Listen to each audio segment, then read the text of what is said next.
Some people say the political landscape of Sierra Leone has seen a major transformation over the years, marked by progress, persistent challenges, and moments of deep concerns.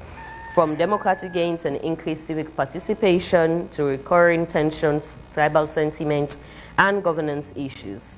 The nation's political climate continues to evolve in complex ways.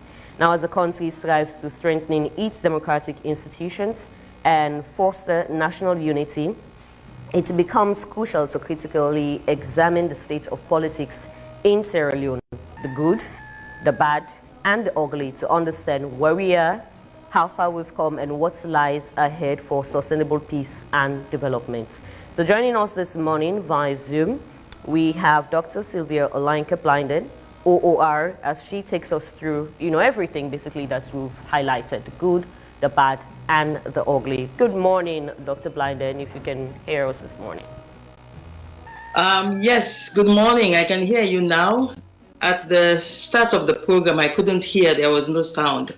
It was breaking up. I hope I can continue hearing now. But I can hear you very well now. Good morning. Good morning. Thank you. Actually begin with Dr. Blyden. You have been a vocal campaigner in governance issues. How do you define the current moments in Sierra Leone's politics in few words, basically? Currently, politically, we have two political parties, the SLPP and the APC. So when you speak of politics in Sierra Leone, obviously it has to be the SLPP and the APC. All the other parties are really existing because the constitution allows them to exist. But these two main parties actually dominate the political sphere. So I would say this is a moment where we are on the threshold of consolidating our political democratic credentials, because the two parties are preparing to choose their presidential candidates and leaders who would lead them into the 2028 elections. So we're at a threshold point where our democratic credentials are going to be tested, and we're going to see where we move from there. So I think in a few words, that's what I would say. Vocal in terms of political issues in Sierra Leone, and most young people do go to your social media platforms just to see how you go about analyzing some of the issues that happen in terms of democracy and stuff like that. One would ask, what personal values guide your analysis, when you call out political actors, especially, within your own political party or allies? A lot of things. I would say primarily my upbringing, because my upbringing is one where I was taught to be courageous as long as it is in the interest of the nation. So even if it goes against the grain of what my political party might want, if it is against the interest of the nation, I was taught that you have to stand firm. I come from a very long line of activists, 7 generations of uninterrupted activists, from my great-great-grandfather, the father of Pan-Africanism, on my maternal side. So it's in my genes, it's genetic, that we have to be courageous. You have to speak truth to power. You always have to be ready to speak truth to power. So that's the first thing, my upbringing, my genetic makeup. Secondly, I have had people in my life who have taught me leadership, who have made me see what it means when God blesses you with leadership. Always come to my platform, to my Facebook page. It is a blessing from God. So when God blesses you with leadership, you have to use it well. And I've had people in my life, and I can name some of them, who have shown me at critical points what it means to be a leader. One is the late former president, Alhaji Dr. Ahmad Tijan Kaba. He taught me a lot about leadership. So if you see me today standing bravely, courageously, huge behemoths and challenging them, it is something that happened on the day he gave me a national honor. As you might know, I was the youngest in the history of Sierra Leone to be given an officer of the Order of the Rochelle. And when he was decorating me at the State House lawns, he said to me, I am so proud of you. And I know with someone like you, the future of Sierra Leone is secure and safe. Those words of that old man is always ringing in my ears. And I'm always saying to myself, I would not let him down, because whatever I believe is correct for Sierra Leone, I have to say it. Regardless of what are the consequences, I say it. Another person who has also taught me leadership, I mean, this is going to be ironic because the two of us, we don't get along very well right now, but he taught me tremendous leadership in terms of unifying Sierra Leone, is Ernest Bai Koroma, the former president. Ernest Bai Koroma really led Sierra Leone in a unifying manner, which also taught me the importance of standing up against anything that would bring disunity or divisiveness in Sierra Leone. So there have been people in my life, my upbringing, my parents, other mentors. Recently, I wrote about the first woman who has served as president of Sierra Leone, Honorable Elizabeth Alpha Lavali. She also had a tremendous influence on my life. So these people have made me what I am today. So the Sylvia Blyden that you see is actually a compendium of many different influences in my life. Let's come a bit to the work you're doing presently. You've led high-profile criticism of previous governments and, of course, this government. Looking at the status quo now and where we are now, what would be your assessment when it comes to governance? I mean, we're looking at different areas, whether on the political atmosphere, the economy, or the everyday lives of the ordinary citizen. Where are we when it comes to, you know, looking at the governance structure in general? What would be your assessment? That's quite a wide spectrum. It's a bit difficult to analyze that, to respond to that question, because it's too wide. We'll spend the whole day, replying to that one. So maybe if you hone it down to specifics, it might be easier to reply. Let's start with the economy. What would be your assessment of this administration's handling of the economy so far? I have to confess that the economy is not my strongest point. I always tell people that. People always say, oh, Sylvia, I can make like it's a whole thing. And I say to them, well, there's one thing I don't know, the economy. So it's normally difficult for me to do analysis on economic issues. But what I would say, with my limited knowledge about how the Sierra Leone economy runs, what I would say is that something is wrong somewhere. If we can have a situation where the salaries of our civil servants, of our police officers, of our military men, our nurses,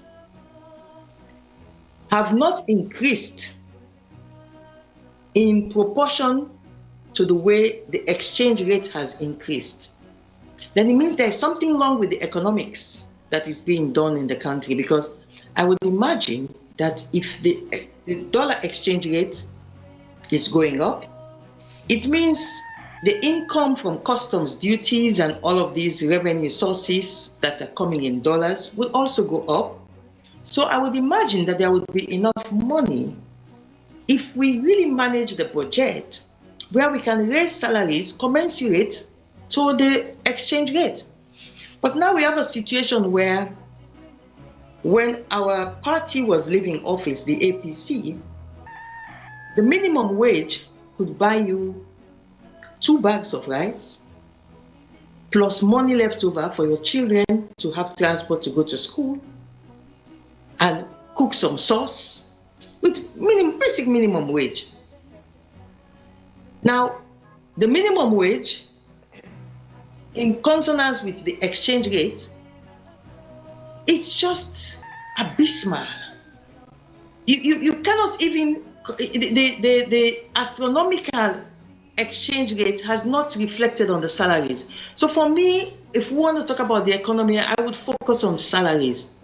What is happening? Why is the economy in such a way that we cannot increase the salaries of our basic civil servants, police officers, military men, nurses, doctors, commensurate to the exchange rate? Something is wrong somewhere. Now, Dr. Blyden, your approach itself, as a seasoned media person, you've blended investigative journalism. You've also used theatrical public calls. Legal filings as well. Your cases are precedents for most law students reading law.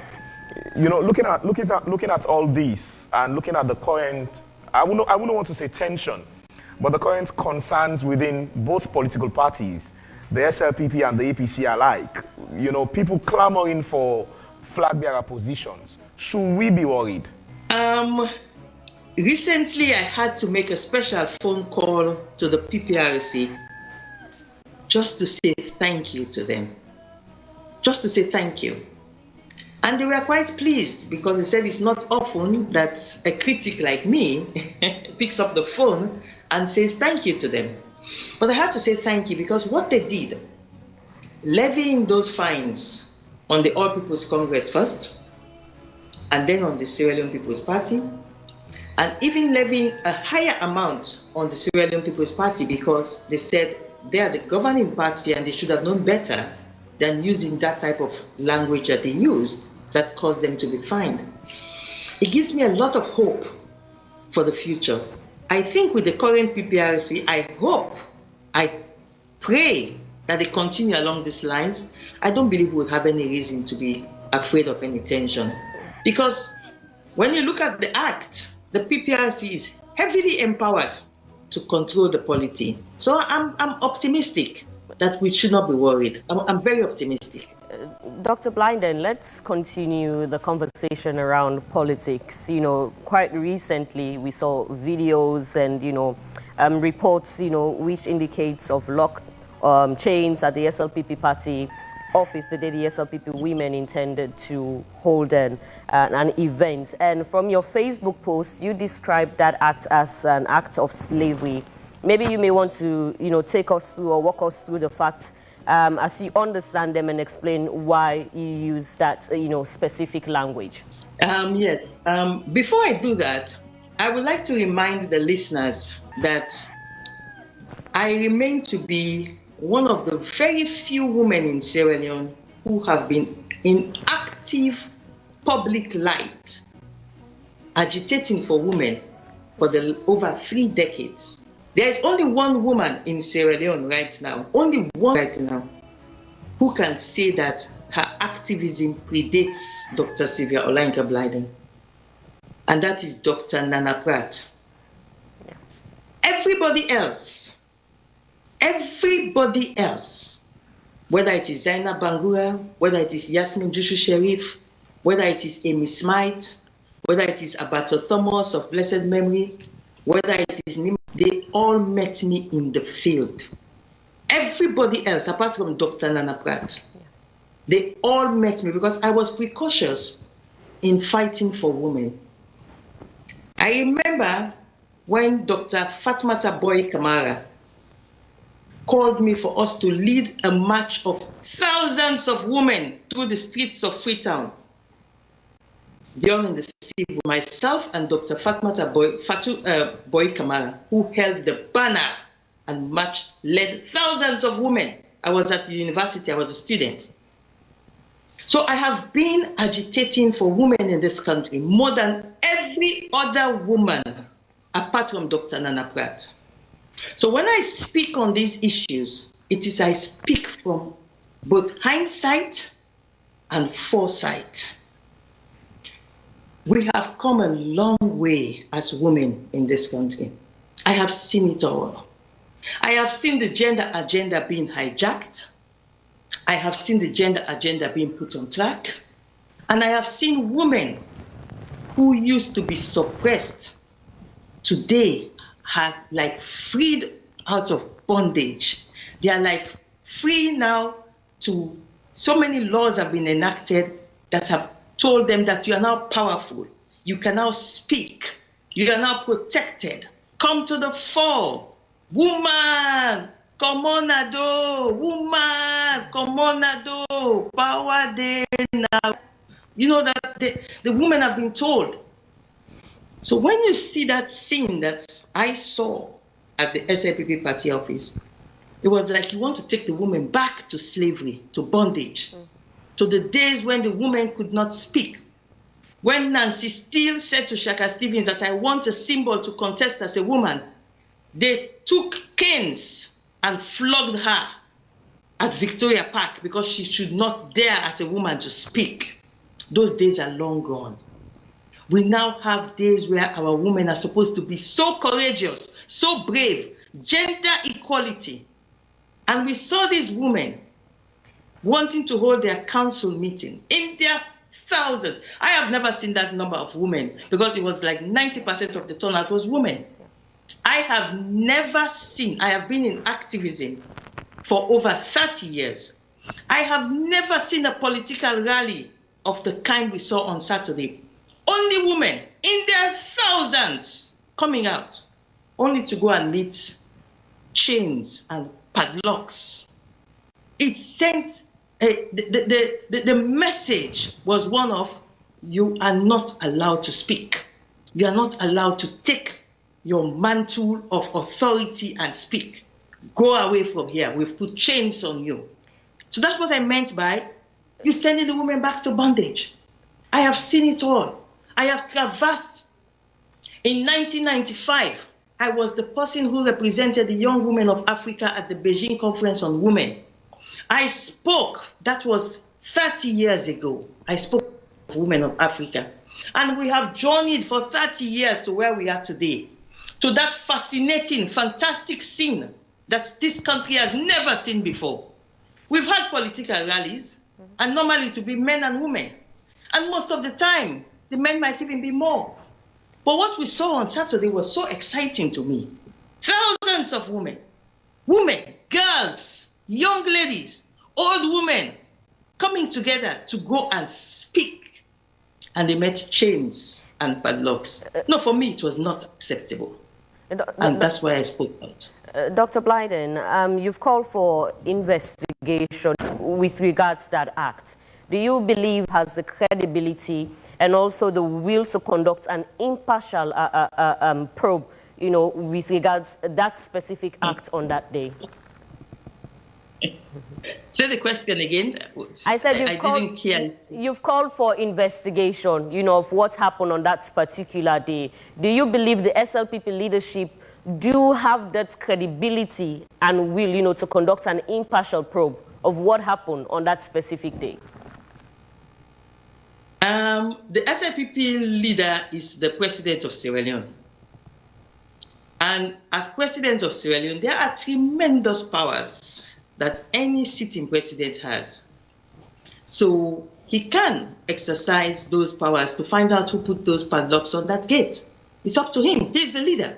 He can do his investigations. He can find out and he can. So it's up to him. I mean, as I said on my Facebook post, believe you me, that scene of those padlocks and chains is going to haunt the SLPP for a long time. It's going to haunt them. We're going to remind them over and over again, whenever we have the opportunity, we'll remind them that when the women of your party gathered in their thousands, you put a padlock and chain.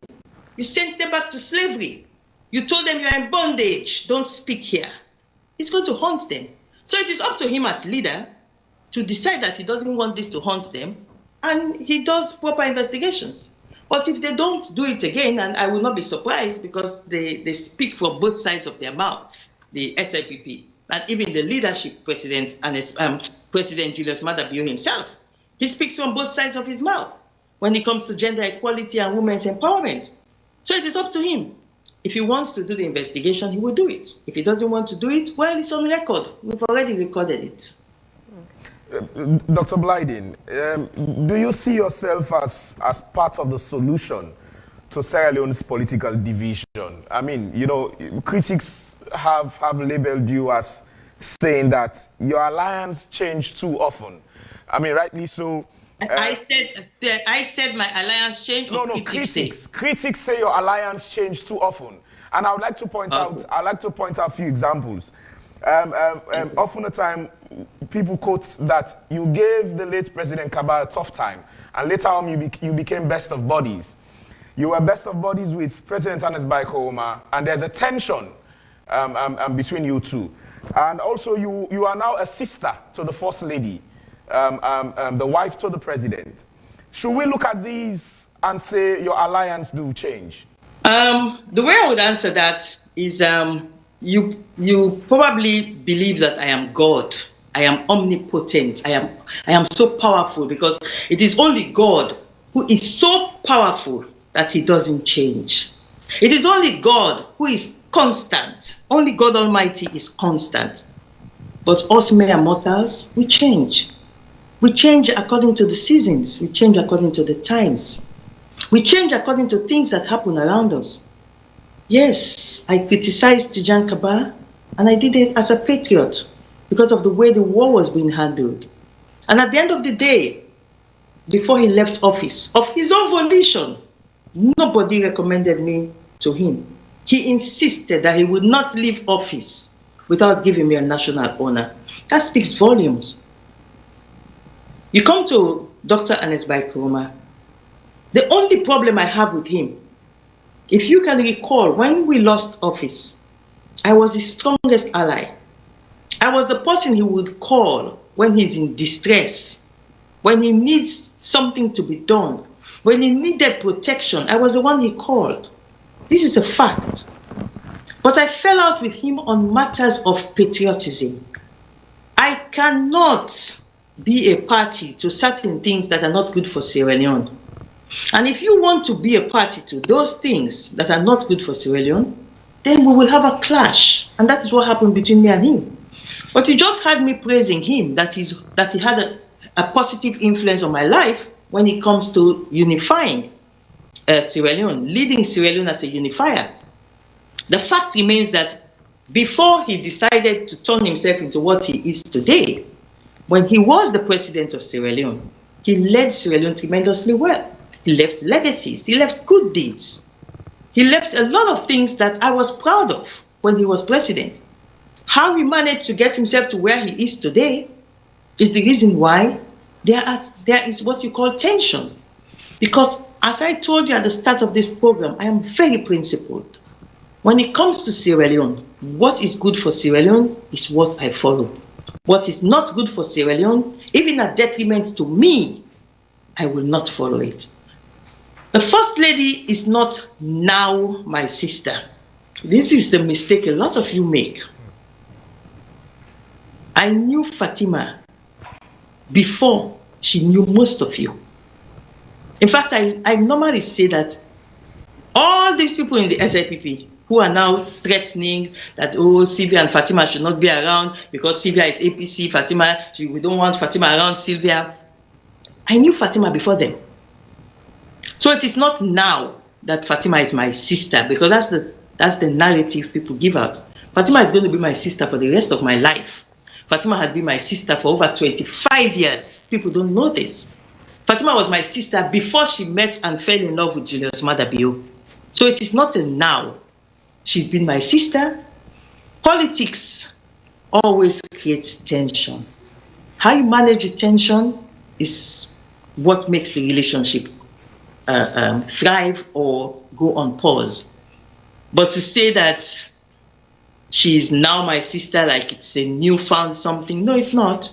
You go to the Gambia, you ask anybody in the Gambia, and they will tell you that they knew Sylvia and Fatima since 25 years ago.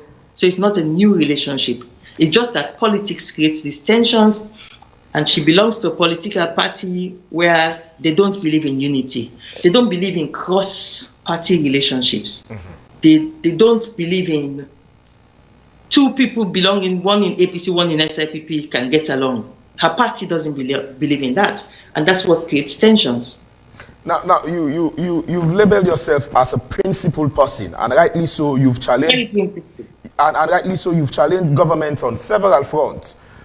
When it comes to the issue of the chief minister, Dr. Blyden, where do you stand? Is it cooperation? Is it quiet hostility or is it strategic distance? You know what you are going to do for me? We will have a special program on the chief minister. And let me tell you why. You people brought him to your studio and you babysit him. You treated him, like a little baby. You didn't follow up the questions that you should follow up with him. And you allowed him to say all sorts of things about me on air. And I have found out that when the chief minister wants to get popularity for himself, he would go around and say, oh, I mean, they're afraid. Hey, you know, see Sylvia, all the Sylvia, they attack me. All the Sylvia, they write for me. And because I'm they're afraid. So I've caught on to his plot a long time ago that when you criticize him on governance issues, he takes it to his political flotsam and jetsam. And he says to them that, oh, because I'm tough, I'm afraid. So I don't want to discuss the chief minister on this program. I would want a special program where he would be brave enough to sit in that program. I will sit there and then let him repeat all the nonsense that he repeated on your program the last time. But since he's not here, and honestly, the young man just likes to give himself undue merit, undue credit. He would go and tell people, oh, I'm afraid. You see Sylvia all say they talk about me. So I just don't want to talk. We'll have a special program. Let him come and sit down and open his mouth and say all those things again in front of me, and then we can discuss him. But Dr. Blyden, what will be your professional opinion on him? Is he open-minded or is he part of the problems we're fighting? Put him on the studio. Put me in the studio, the two of us, and then we can discuss him. You see what you did the last time? You put him on the studio. He spent 1 hour saying all sorts of things about me. In fact, he has done it 3 times now. He's come to your studio 3 times to attack me. And each time he has attacked me, I've ignored him. I've ignored him because I have caught on to his game plan. He's not popular. He's forcing himself to pretend to appear to be popular. So whenever Sylvia talks about him, he takes to say, hey, you see, that's so Sylvia me talk about Madabio. That's so Sylvia about me talk about me. That means to say, Sylvia don't see. And we hope in the case, we have both of you in the studio, it will be a civil, discussion. So that's what he does. He would compare himself. I was the one who basically fought against President Madabio winning 2012 elections. This is on record. A lot of people know that. So he will go and tell people, oh, well, that's so it fed Madabio. Now they fed myself. I mean to say I'm the next man. So I don't put him on the studio. I'm in the studio, the two of us together, and let him say his nonsense, and I would reply at that time. Would you want same for the mayor, Madam Ivoaki Soya? There is tension between you two as well. Would that be the case as well? I cannot hear anything. I cannot hear anything. Something is wrong with the recording. I cannot hear. Would you want the same opportunity between yourself and the mayor, Madam Ivoaki Soya? I'm not hearing. I am not hearing anything. But you can hear me, please? Yeah, I can hear you now. Okay, I can hear you now, yes. So he's trying to ask, would you want the same for the mayor, Madam Ivoaki Soya? Because there has been a lot of controversies between the both of you as well as compared to that of the chief minister too. Would I want to what? Sorry? Would you want the same? To sit down with the mayor. Sit down and have a program or a conversation, mentioning about the chief minister? The mayor is a different kettle of fish. For one, we both belong to the same political party. And I guess when the time comes, she would come to her senses and do what she has to do within party circles. So her own case is different. Okay. The chief minister is a completely, totally different kettle of fish. Before we come to talk about your opinion about, political aspirants that are now being visible, with regards to the election in 2028, but let's talk about the recent reports which shows significant internal dissent within the APC, a party of which you are a member of, such as the Samsumana saga. Now, given all these visible fractures, how can the APC credibly criticize, the SLPP for governance failures when its own internal democracy appears to be in the same crisis of which they are complaining about? Well, all political parties are never a smooth road. It's not possible for everything to be honky-donkey, everybody's happy, singing, oh la la, hallelujah, everything is nice in our party. It would never happen. Whether it's in the Western democracies, whether it's in African democracies, as long as it's a political party, it's a group of people from different backgrounds coming together because they believe in one ideology that the party stands for. But their different backgrounds would definitely create tension, clash, and exchange of ideas that might be aggressive. It happens in all political parties. It is happening in the APC, it is happening in the SLPP, it is happening in the NGC. You might recall I was the youngest political party leader in Sierra Leone, in the history of Africa, in fact, not just Sierra Leone. In the entire Africa, I hold the record for being the youngest party leader to date when I became the leader of the Young People's Party. And even the Young People's Party, that was a party of very young people, we had internal dissent, we had arguments, we had a very small party in 2002. After the 2002 elections, there was so much tension within the Young People's Party. So all political parties have tensions. I don't see the APC's internal tension as being anything unique. It's expected because we are all from different backgrounds. So that would be my response. We are heading towards the general elections in just few years. Now, what specific or immediate steps would you advise, the party to take, in terms of unifying the party and ensure transparent processes? I mean, like I did mention earlier, you've been very vocal in terms of, speaking on political matters in Sierra Leone. If you are to advise, what specific advice would you give to the party in terms of unifying the party as we head towards the elections? You mean my party? APC party.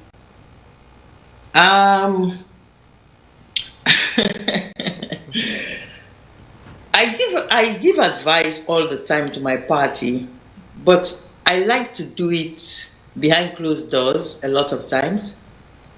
The reason being, some advice I would give, openly, but a lot of times I give advice quietly.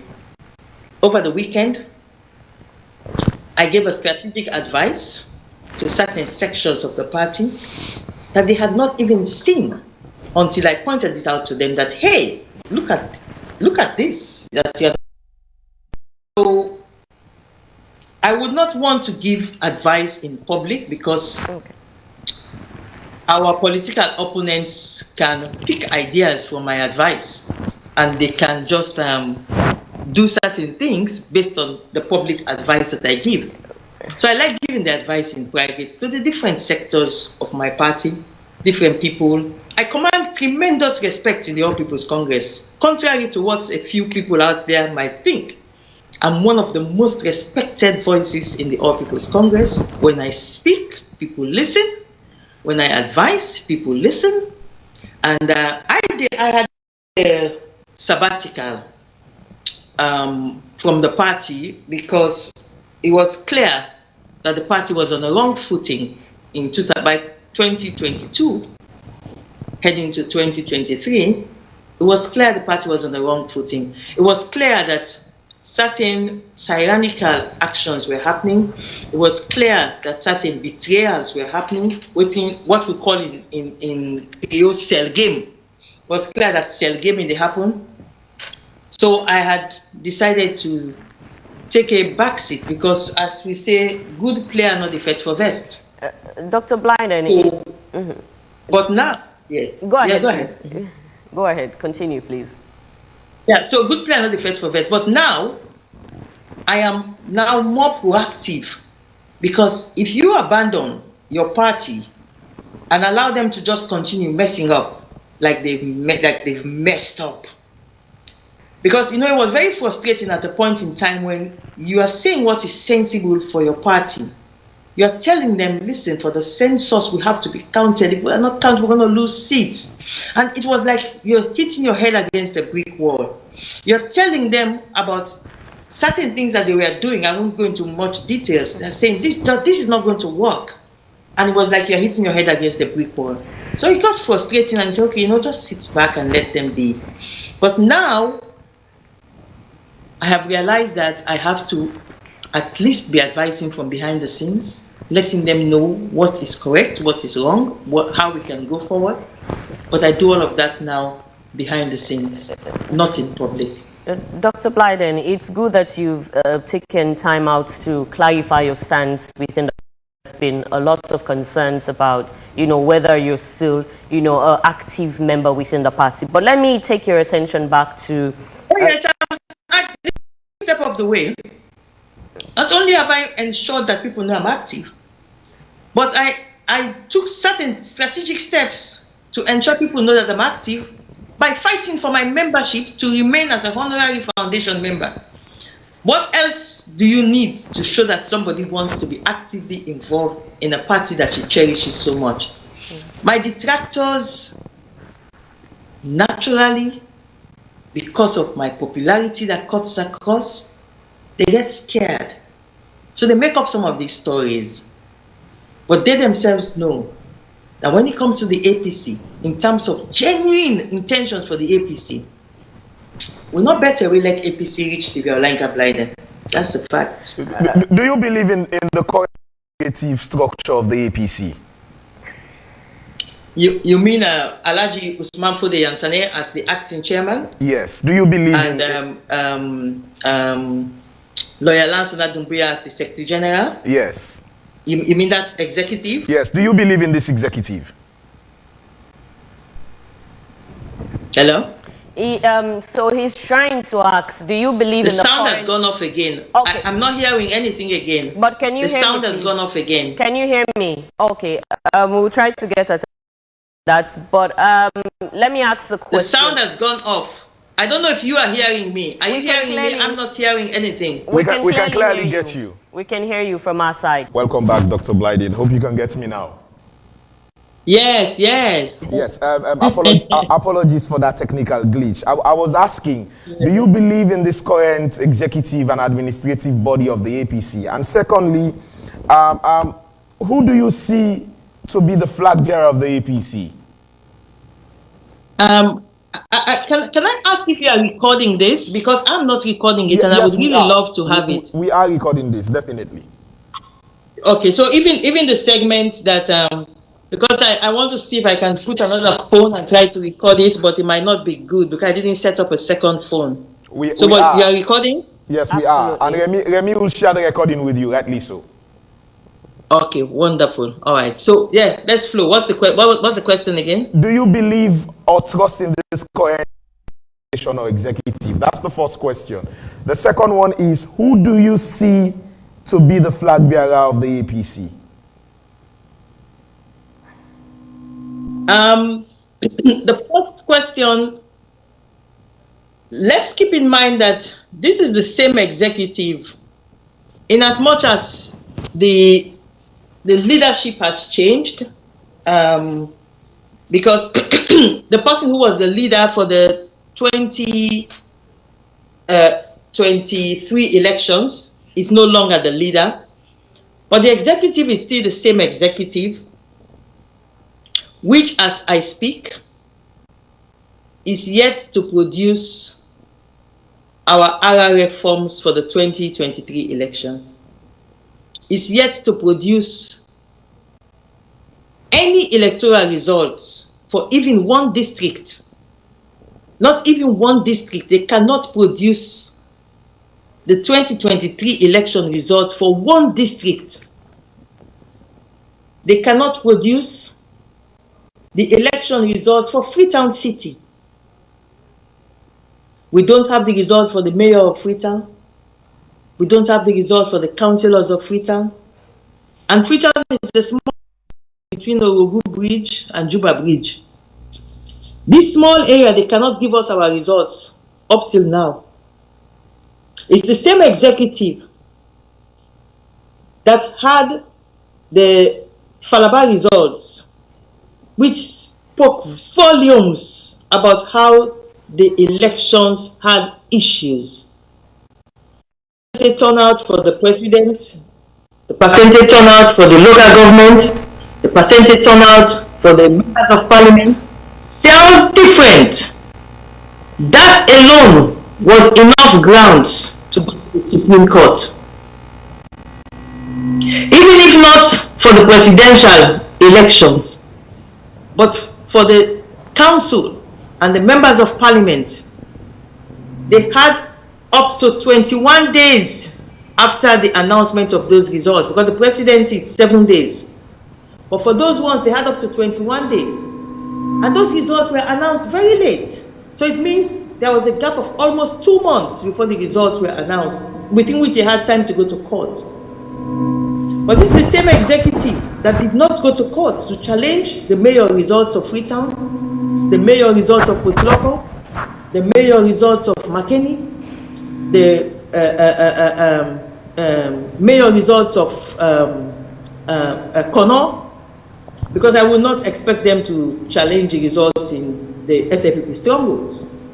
But those data that are missing, two, the inability to go to court and seek for jurisprudence to be built that would strengthen the party. Even if we lose, the jurisprudence will be built. That is why I went to Supreme Court in 2018.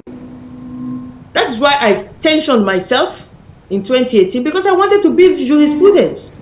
So this same executive that failed is the same executive in place. And they are yet to apologize to the membership of the party. They are yet to apologize to us. Why don't we have our results? We don't even have results for the small enclave of Freetown. You cannot give us our results. Why did we not go to court? So there are so many issues around the executive. But at the same time, I have to give them credit for keeping hope alive. Because it's not easy. The type of disarray that the party was under, they have kept hope alive. They've kept the party structures. They've maintained the authenticity of the party's ideology that Sheikh Stevens left for us. They have also undertaken steps to try to unify the party and bring the party around. It's not perfect, but they have taken steps that are quite admirable. They've also raised funds that I'm very impressed with. The amount of money that they've raised from our membership. Because that is one of the key things that I had put in my 9-man recommendation report about raising funds from the members. The amount of money that they've raised from the diaspora, this executive, the amount of money that they have raised even locally, and the way they have made the party to remain to be attractive, because the APC now is very attractive. So attractive that we have all these people coming forward to want to be leaders, presidential candidates of our great party. It is because the executive has shown sterling strength of character to maintain the APC as a force to be reckoned with that is so attractive that you have people putting billions of leones into the All People's Congress.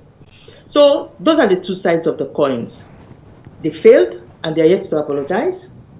But at the same time, they are doing tremendously well in a lot of areas. Fundraising, keeping the party attractive, they are doing well.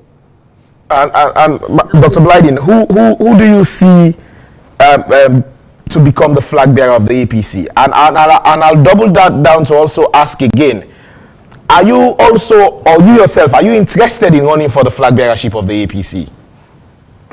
Well, maybe I'm interested. Maybe time will show, because now we have to go. They just issued a release yesterday that the party. I'm sorry. The party just issued a release, and the party is going to be traveling across Sierra Leone to look at issues of the upcoming choice of who should be candidates, the qualifications, and just other strategic issues, which shows you that the party is still like in motion. It is not yet stabilized in terms of determining the way forward for who will be the presidential candidate. So everything is fluid for now. So my ambitions are also fluid for now. A lot of people's ambitions are also fluid for now. So let's see how things go. Now, as to who will become the presidential candidate, yes, I know say they can call me Gina Musa. But me and Gina Musa not get that same powers they for able. For able know who that get for be the APC presidential candidate. I have absolutely no idea. It can be me. I can be the APC president. It depends. So to ask me who would be the APC presidential candidate, I will not be able to answer. I'm not a magician. I don't know. So Dr. Blyden, before we come to speak on the issue of the current SLPP chairman, Jimmy Batilusonga, a statement that he made, let me take your attention to a fact check by Dubawa in September 2025. Excuse me 1 second. Let me just get some water, please. Please, go ahead. Just 1 second. To our viewers and listeners, we're still here with Dr. Sylvia Blyden. And they should keep those comments coming in on Facebook. Coming in. It's been an interesting conversation so far. I mean, there have been a lot of things that have been unpacked. Someone is just sending me an SMS text that they noticed that the chair I'm sitting on is red when I got up. Yes, it is red. Interesting. So I wanted to draw your attention to a fact check report by Dubawa in September 2020. Found out that a popular APC politician made a misleading claim about a non-existing 10 years presidential term agreement between the APC and that of the SLPP. Now, in an era where, misinformation deepens political distrust, and what is the APC's concrete policy to ensure its members and officials communicate accurately, and how do you hold those who spread false narrative accountable? And that statement was made by Leroy Wilfred Capscano Esquire. I don't know if it is the network, but all I heard is Dubawa and then Capscano Esquire. It's not. I couldn't. So let me reiterate again. Now we're heading towards the election, and the political atmosphere, the tension and everything seems to be there at the moment. A statement made by Leroy Wilfred Capscano Esquire, which was fact-checked by Dubawa in 2025, stating that a claim about a non-existing 10 years presidential term agreement between the APC and that of the SLPP. So what I'm trying to ask is, what concrete measures is the APC or policies the APC trying to ensure that, its members and officials communicate accurately as we're heading towards, the elections? As at this moment, I am not in the APC hierarchy. I cannot speak as to what the APC as a party is planning or is doing, because I'm not in the party hierarchy. But you can give advice to both political parties at the moment. Okay, yes. As a patriot, I can. But you were asking me what is the APC going to do? I cannot speak on that. Okay. The only person who can speak on that would have to be those who were elected to speak on behalf of the party. Go ahead, please. But what advice can you give to both political parties? Because we've been seeing quite a lot of, talks, in other programs. Quite recently, we had the same in one of our, sisters media stations or outlets. I think it was Liberty, where, you know, the spokesperson for the First Lady, Dadida, you know, mentioned something that, you know, was considered to be insightful.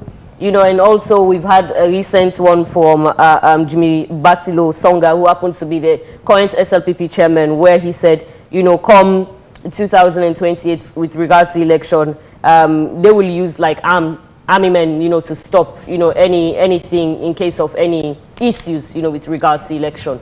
All of that, you know, what advice can you give to both political parties on how to go about communicating, I mean, party officials in how to go about communicating, you know, or disseminating information as we head towards the elections? Well, earlier I told you of how impressed I was with the PPRC. I think the PPRC is doing a very good job so far to sanitize the media exchange. The two parties are also, I think, moving forward. They will not repeat those mistakes that happened in Falaba, or happened at the SLPP party office, or happened with the First Lady's, the young gentleman, Dadida, utterances. I think moving forward now, we might be gliding towards a very positive media landscape with the PPRC on board as they are right now. That would be my take. Okay. Now let's governance and, you know, national and developmental issues. Now, critics argue that after 7 years in power, the SLPP government has left citizens trapped in poverty and empty promises, with soaring prices, stifled democracy, and a devastating drug abuse. I'm sure this is something, I mean, specifically so for the drug abuse, this is something, you know, a lot of people have been discussing around, whether on social media or in persons and stuff like that. As the main opposition, beyond criticism, what tangible alternative policy blueprints does the APC offer to tackle, you know, some of these specific issues of economic survival, youth despair, and also democratic space? I know for a fact that you're saying that, you know, you're not part of the hierarchy within the APC at the member, you know, within the APC. In your own perspective, what do you think, you know, the APC as an opposition should be doing at the moment in order to address some of those concerns or issues in the country? Well, what the APC should be doing at the moment, I would tell the APC when I'm with the APC. I would not tell the APC on a public forum. So I would beg to politely decline to answer that particular question. Dr. Blyden, you not go give them himself? You not go give them small thing at least? No, not in public. Okay. Not in public. But maybe I can use this opportunity to address an issue on this drug abuse. Absolutely. Thank you. I don't know if we have enough time. We can have that. We can have that. You can go ahead with that. Maybe we'll wrap up with that. Okay. Something happened in this country that it just took my strength of character that got me to be able to handle it. You see, this government has an unfortunate tendency of, okay, let me put it in Creole. Me no say they afraid me. And they scared me, there's reputation, they know my political prowess, so they tend to be scared of me. I'm aware of that. But they go to extents, because they're scared, they go to extents that can sometimes even endanger me because of the way they're scared of me. When this issue of the Sierra Leone diplomatic passport in the hands of international cocaine dealers, when it happened, I was treated badly by the government, especially the Minister of Information. I acted as a patriot. When the news blew on social media, I'm an investigative journalist and I have a lot of investigative. that I use to do my journalism. I can get information with a myriad of ways. I don't just look at the superficial. So when the news broke from the Turkey news agency, the Turkish government, I delved deeper and I found out the information about the Sierra Leone diplomatic passport in the hands of this cocaine barrel. Now, how did I find out? It wasn't in the Turkey news reports. But when I delved deeper using investigative tools, it popped up in Belgium, Germany, Netherlands, in their language. So in other words, in German language, in Dutch language, and in Belgian language. They wrote about this, and they wrote about the Sierra Leone diplomatic passport found in the hands of this man who is a brother-in-law of the cocaine baron allegedly in Sierra Leone. Wow, that was shocking. So I did further investigations through a friend of mine in France, a journalist friend of mine, and he connected me with one of the key sources because it was a syndicated report. Credible.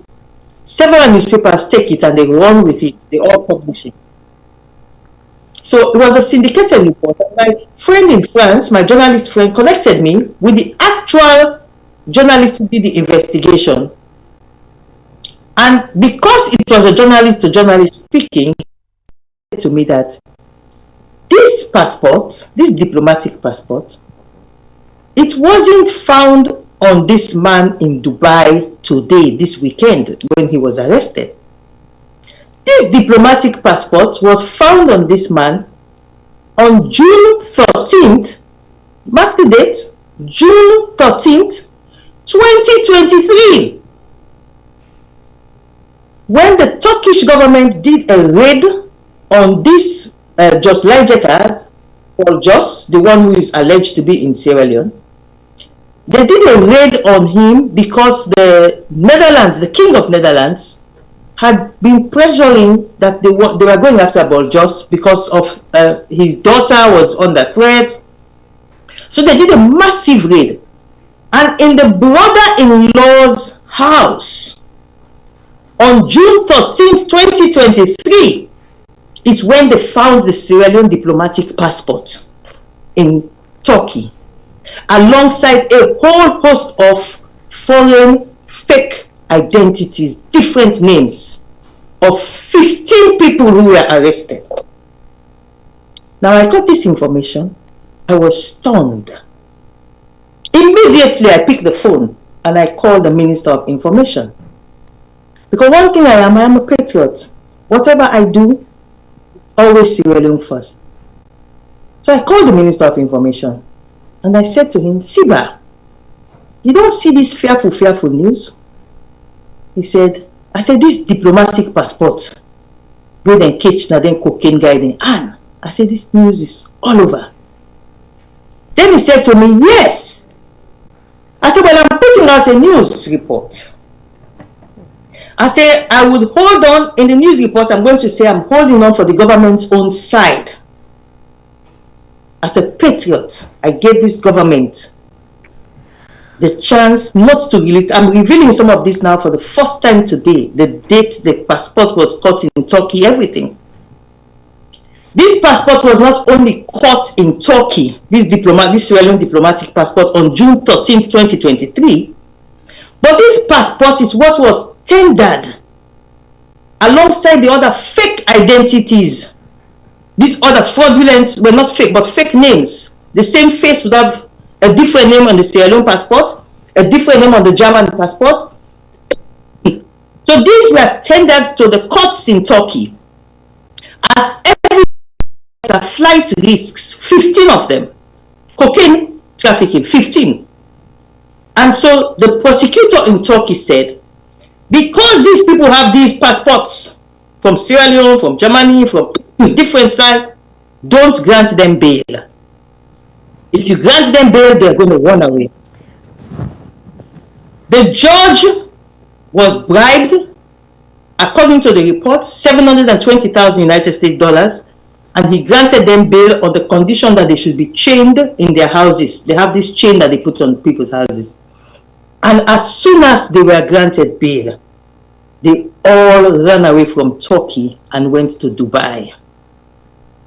So it was the extradition of them now from Dubai, those who they could catch, not all 15 of them because they ran away. It was the extradition of them now that had happened that day, that they were now referencing the Sierra Leone diplomatic passport from June 13, 2023.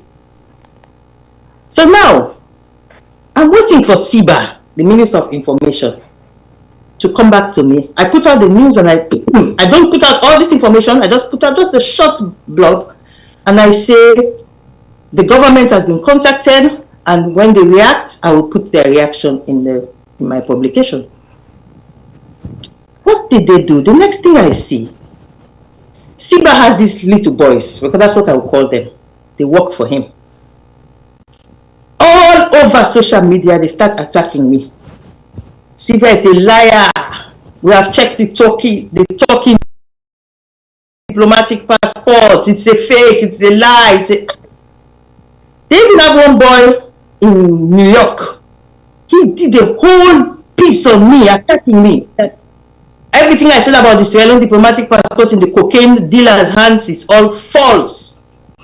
They were attacking me based on they only checked the Turkey report.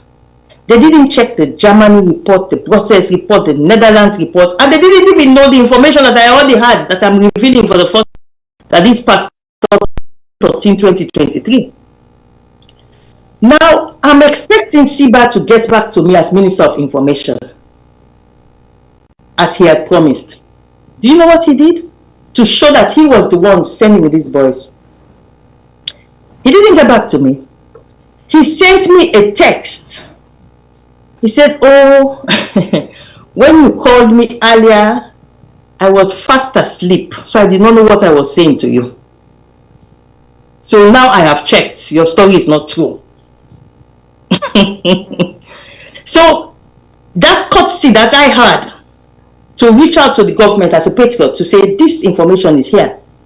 I'm not going to put out information. I'm waiting for you to give me information so I can do a balanced story about what I have found out. It was an opportunity for the government to say, oh, we've got Sylvia Blyden. Let's go after her now. And this is one of the problems that this government has. They have people like myself who are patriots, who are willing to serve this country in my field of journalism as a patriot, but they are constantly in war mode. Sylvia and APC, for always, everything for they do, for the attack Sylvia, for the undermine Sylvia, for they do this to Sylvia, for they do that to Sylvia. Imagine a whole Minister of Information sending to tell me that, oh, I'm in a sleep when I talk to you. Because they had just checked the Turkey report, and they now saw an opportunity to go after Sylvia. And the very next morning, to show the malice, you had the Speaker of Parliament. I watched him. He was talking about how some people are talking about drugs, cocaine. If it was in Ghana, the one woman, they would just take her phone and smash her phone. This is what we are living under. This is the regime we are living under. So speaking about this cocaine issue, it just gave me an opportunity to talk to Sierra Leoneans today, for them to know the type of government we are living under. They set people up. Imagine if they had really found that there was no report, which with my level of experience as a journalist in this country, there is no way I would do a fake report. But just to show you that these people are innately divisive. No matter how patriotic you are, that's one of the challenges we face as citizens. Okay, Dr. Sylvia Blyden, quickly as we are about to wrap up, this segment. And thank you for giving me this space to air this one out. Thank you. Okay, you're welcome, absolutely. Now, Dr. Blyden, reflecting on your long career in politics and also in terms of advocacy, what is that one fundamental change in Sierra Leone's political culture that you believe must happen to must happen above all else for the country to break free from its cycles of poverty and also poor governance? The connection went off again just now. Please, can you repeat the question? So I was trying to say, reflecting on your long career in politics and also in the world of activism, what is that one fundamental change in Sierra Leone's political culture that you believe must happen above all else for the country to actually break free from its cycle of whether poor governance or economy and so to speak?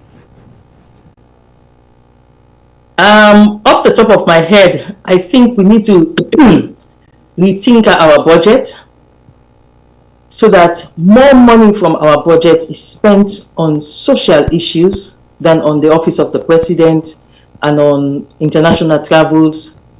If we spend more money on social issues, social welfare issues, I think that will solve a lot of Sierra Leone's problems. If we rethink our budget so that the budget becomes a real people's budget, where the money is for the people, the money is for the Kush victims, the money is for the pregnant women, the money is for the children, the money is for those in need. The money is not for flying on private jets here and there. The money is not for taking huge delegations to go and enjoy life out there. If we and not just for this government, I mean, this is a perennial thing that has been happening, not just this government. So if we can rethink our budget so that our mindset is now one where we are serving Sierra Leoneans, the budget, the money is for the people. The money is not for State House. The money is not for the office of the president. The money is for the people. I think that would solve a lot of our problems. We just need to reorientate our minds. That this money, this budget, not for the people. This money, not for them young man them. This money, the other day, a friend of mine, minister, was explaining about how they didn't have enough money from World Bank to do something for the young people of Sierra Leone. So they went to the bank and he was explaining stuff. And I was just saying to myself, the amount of money that he's explaining that they needed, I think it was like $50-something thousand or so. That is just one international trip. So it is because their priorities are not just this government. I want to say it again, not just this government, even the previous governments. Priorities are not properly oriented. If we orient our mindset that this money does not belong to this money belongs to the people of Sierra Leone, I believe it would solve a lot of social issues and help to take us out of this perennial poverty. Okay. Thank you so much, Dr. Sylvia Blyden, for taking time out, to speak to not just us here at AYV, but also, our audience. I would have loved to maybe draw your attention also to the post you made with regards, drawing the attention of the ACC boss, the commissioner, Francis Bendukai-Fala, with regards, the current tweet made by the chief minister. But since you're saying that, whatever questions that aligns with the chief minister, we're supposed to have you both in the studios, we'll see how best, we can have the both of you in the studio to discuss about issues around him. But thank you so much for being with us this morning. We appreciate your time and all the clarities you've made so far in today's program.